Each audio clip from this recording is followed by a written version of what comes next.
যাদের বাসা এসির মতো ঠান্ডা রাখতে চান সে ভাইদেরকে বলছি, আপনারা ভোর 4টা বাজে জেগে ফজর নামাজ পড়ে কাজকর্ম শুরু দিবেন।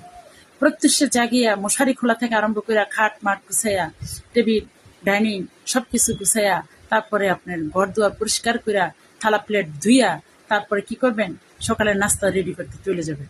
নাস্তা রেডি করে চাটা তৈরি করে সকালবেলা চা নাস্তা একসাথে নিয়ে এসে বউকে জানাবেন গুড মর্নিং, এবং ফ্যামিলির সবাইদেরকে নিয়ে একসাথে নাস্তা খাবেন। এরপরে আপনারা 8টা-9টার মাঝে কর্মকাণ্ডে চলে যাবেন। কর্মকাণ্ড ব্যবসা বাণিজ্য আর যা আছে দৌড়ে চলে যাবেন। ওখান থেকে আপনি কর্মকাণ্ড সেরে এসে আবার বাসায় নিজের কাজ মনে করে, আপন কাজ মনে করে, নিজের বাসা মনে করে সকল কাজ দৌড়াদৌড়ি করে গুছাই নেবেন।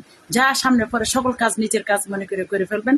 এরপরে দেখবেন ঘর বাড়ি কত ঠান্ডা, কত ঝমঝমে থাকে, কত থমথমে থাকে, এসির মতো।